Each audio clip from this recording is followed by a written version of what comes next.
Legend Saravana ஸ்டோர்ஸின் Akshaya Tritiya offer சவரனுக்கு ரூபாய் 1000 தள்ளுபடி மே 12 வரை. ஓட்டு போடுற ஒவ்வொருத்தரும் விவரம் ஆயிட்டா அப்புறம் நம்ம எப்படி அரசியல் பண்றது?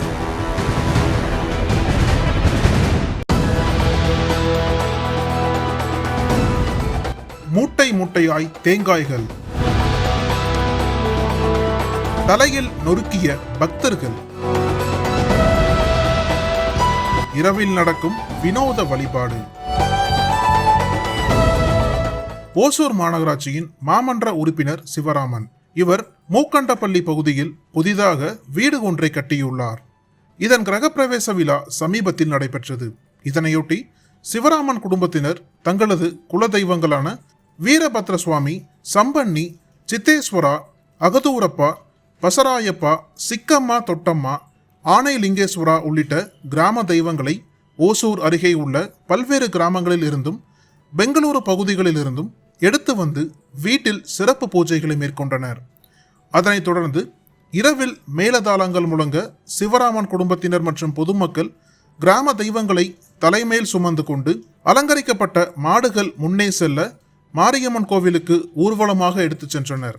பின்னர் அங்குள்ள ஊர் மாரியம்மன் கோவில் முன்பு பாரம்பரிய முறையில் தலைமேல் தேங்காய் உடைக்கும் வினோத நிகழ்ச்சி நடைபெற்றது. இதில் கிராம தெய்வங்களுக்கு சிறப்பு பூஜைகள் செய்யப்பட்டு பக்தர்கள் பாரம்பரிய நடனங்கள் ஆடினர். முதலில் அலங்கரிக்கப்பட்ட காளை மாடுகளுக்கு தலையில் தேங்காய்கள் உடைக்கப்பட்டன. தேங்காய் தீர தீர மூட்டை மூட்டையாக தேங்காய்கள் கொண்டு வரப்பட்டன. தேங்காய் உடைக்க பக்தர்கள் சாமி வந்து ஆடினர். அதனைத் தொடர்ந்து 100க்கும் மேற்பட்ட பக்தர்கள் பக்தி பரவசத்துடன் பாரம்பரிய முறையில் பாடல்கள் பாடி தலைமேல் தேங்காய்களை உடைத்து நூதன வழிபாடு மேற்கொண்டனர். அதனைத் தொடர்ந்து கிராம தெய்வங்களை தலைமேல் சுமந்தவாறு பக்தர்கள் நடனமாடினர்.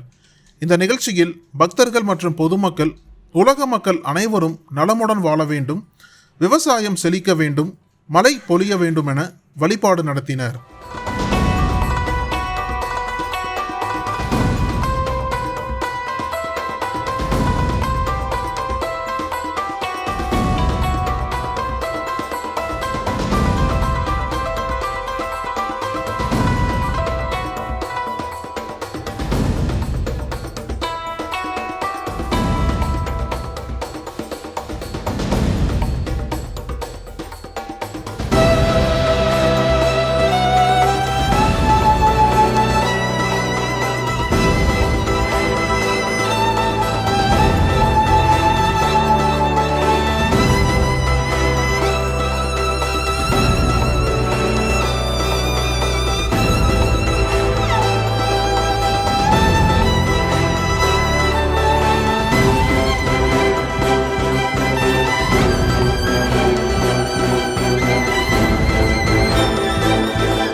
அனல் பறக்கும் செய்திகளை அப்டேட் செய்து கொள்ள நக்கீரன் களத்தை இப்பவே சப்ஸ்கிரைப் பண்ணுங்க.